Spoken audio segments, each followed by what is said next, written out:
As a beginner, you just need to remember these 4 points. The fourth one is data is stored in BSON format internally, but will be presented in JSON format. MongoDB is a document-oriented database, so there won't be any columns or rows, and it's a NoSQL, so no schema, no structure restrictions. Every document can have its own structure.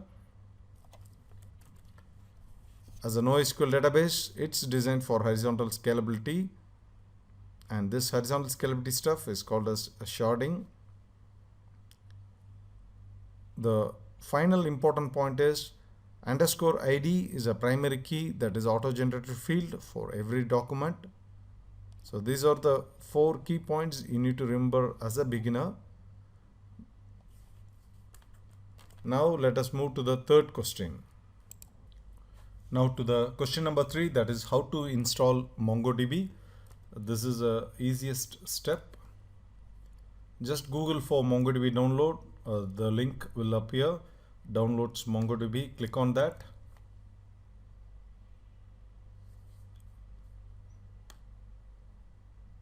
Under this, you can see MongoDB distributions for different platforms. So mine is Windows and it's a 64-bit one, so I have selected this.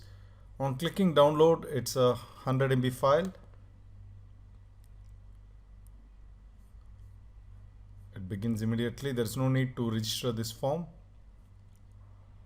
Or if it is not starting, you can click on this link. So this is the installer.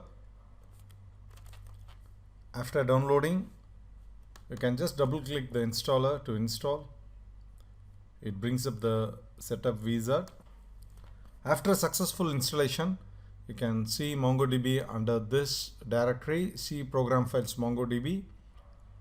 So under this, you have a directory called server. On double clicking it, you'll be able to see a bin directory. And here are the exe files which we'll be using.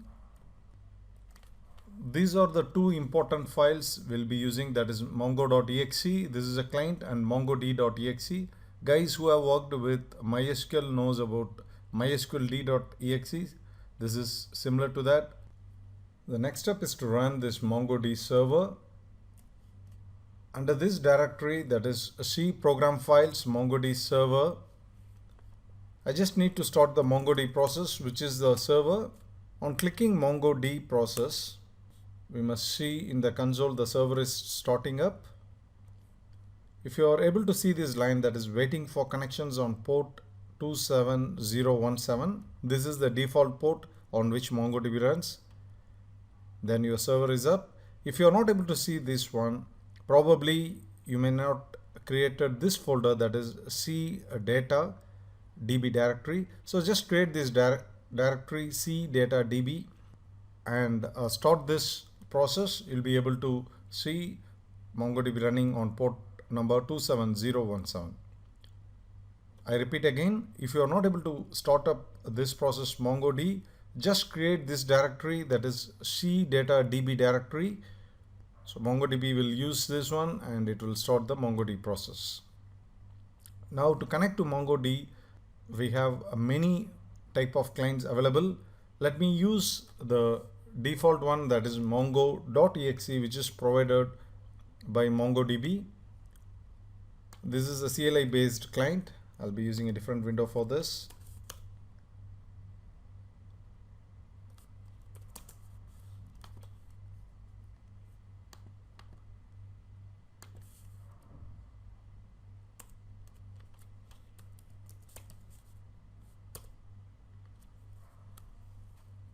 Yes, Mongo has connected to MongoDB now.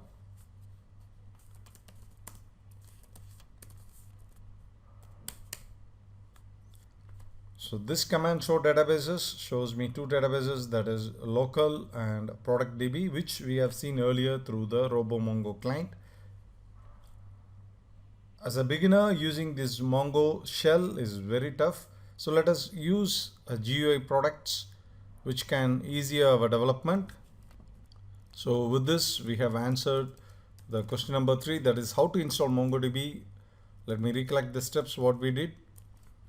We just did a Google search for MongoDB downloads.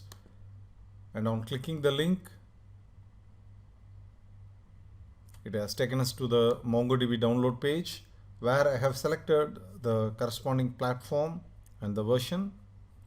It's a 100 MB file. On installing, it's been seen that it is installing to the directory C program files MongoDB server 3.2 bin by default.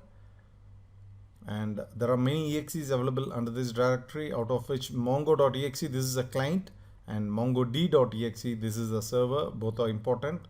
So the first step was to start the server. So what I did is I navigated to the directory, and then I have started the MongoD process, and I have seen that MongoD started listening connections at port number 27017. If you are not able to get this one, make sure that you have a directory C data DB under your C drive. If you create this directory and start the MongoD process again, you'll be able to see that MongoD has started running. The next step was to check the client, that is mongo.exe. I have connected to MongoDB server using Mongo client. This is the CLI interface, and after connection I have entered the command show databases, which has listed two databases, that is local and product DB from the server.